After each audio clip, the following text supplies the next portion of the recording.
नमस्कार, SBT news में आपका स्वागत है। पेश है देश भर के व्यापार उद्योग की बड़ी खबरें। तमाम विवादों के बाद केंद्र सरकार ने राज्यों को जीएसटी क्षतिपूर्ति की पहली किस्त दे दी है। वित्त मंत्रालय की ओर से दी गई जानकारी के मुताबिक केंद्र सरकार ने महाराष्ट्र, गुजरात, बिहार, असम, दिल्ली और जम्मू कश्मीर समेत 16 राज्यों और 2 केंद्र शासित प्रदेशों को 6 करोड़ रुपए ट्रांसफर किए हैं। मंत्रालय ने एक बयान में कहा कि केंद्र सरकार ने आज 6 करोड़ रुपए का कर्ज लेकर उसे 16 राज्यों को जारी किया है।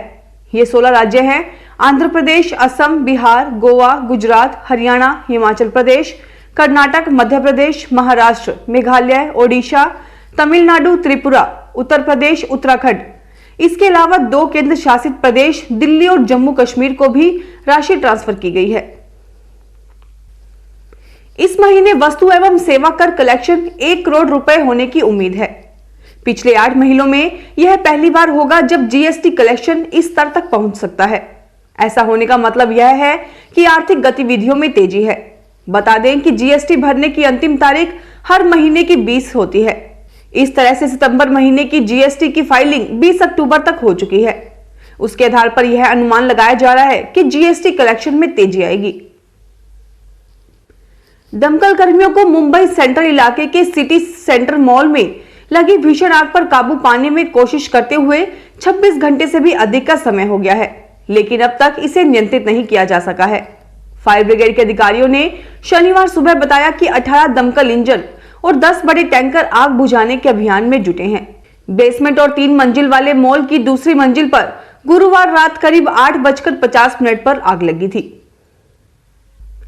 मुंबई पुलिस में काम करने वाले 40,000 कर्मचारियों की सैलरी अब एक्सिस बैंक के अकाउंट में नहीं आएगी।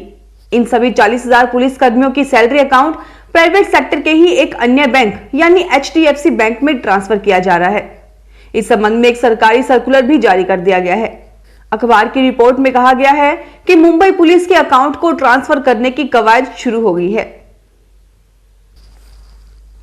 भारतीय जीवन बीमा ने एक नई योजना लॉन्च की है जिसका नाम है नई जीवन शांति योजना। यह नॉन लिंक्ड, नॉन पार्टिसिपेटिंग व्यक्तिगत single premium deferred annuity plan है। इस प्लान को ऑनलाइन या ऑफलाइन दोनों माध्यमों से खरीदा जा सकता है। इसकी न्यूनतम कीमत 1.5 तय की गई है। यह एन्युटी सालाना, 6 माही, तिमाही और मासिक मोड की हो सकती है।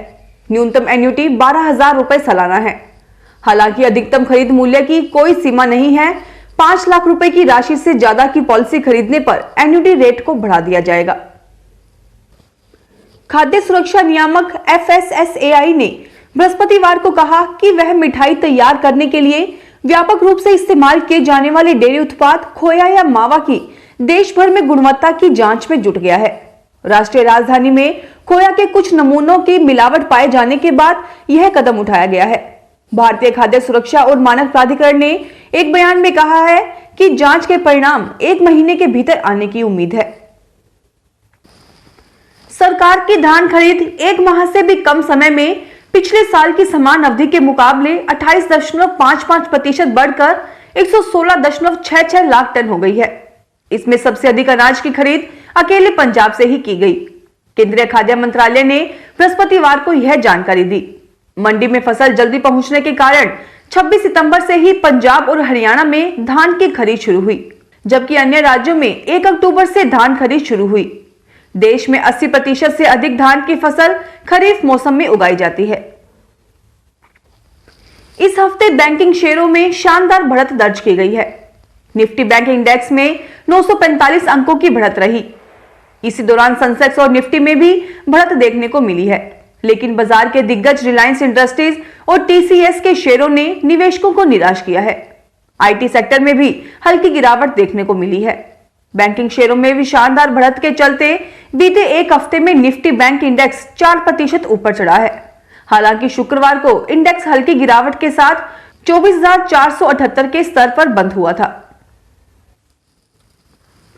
अमेरिका ने भारत से कहा कि चीन की कंपनी हुआवे और जेटीई को 5G ट्रायल से बाहर रखना चाहिए। अमेरिका ने भारत से चीनी कंपनियों को 5G ट्रायल से बाहर रखने की बात कही है। ट्रंप एडमिनिस्ट्रेशन ने भारत में होने वाले 5G ट्रायल और अन्य सूचना और संचार प्रौद्योगिकी नेटवर्क से चीन की हुआवे और जेटीई को हटाने की बात कही है। दरअसल अमेरिका और भारत इसी सेक्टर में कमर्शियल सुधार की योजना पर काम कर रहे हैं। अगले हफ्ते अमेरिकी विदेश मंत्री माइक पोम्पियो और रक्षा मंत्री मार्क एस्पर भारत आने वाले हैं। पूर्वी लद्दाख में वास्तविक नियंत्रण रेखा पर चीन से जारी तनाव के बीच अमेरिका और भारत के बीच महत्वपूर्ण मंत्री स्तरीय बैठक होने जा रही है। भारत और अमेरिका के बीच तीसरी 2+2 वार्ता 26-27 अक्टूबर को राष्ट्रीय राजधानी दिल्ली में होगी।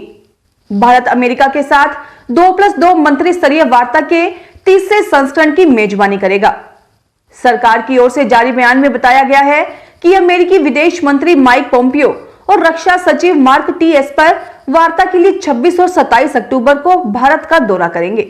फिलहाल इस बुलेटिन में इतना ही, फिर हाजिर होंगे और बड़ी खबरों के साथ। एसबीटी न्यूज के वीडियो देखने के लिए हमारे चैनल को सब्सक्राइब करें और नोटिफिकेशन पाने के लिए बेल आइकन पर क्लिक करें। धन्यवाद।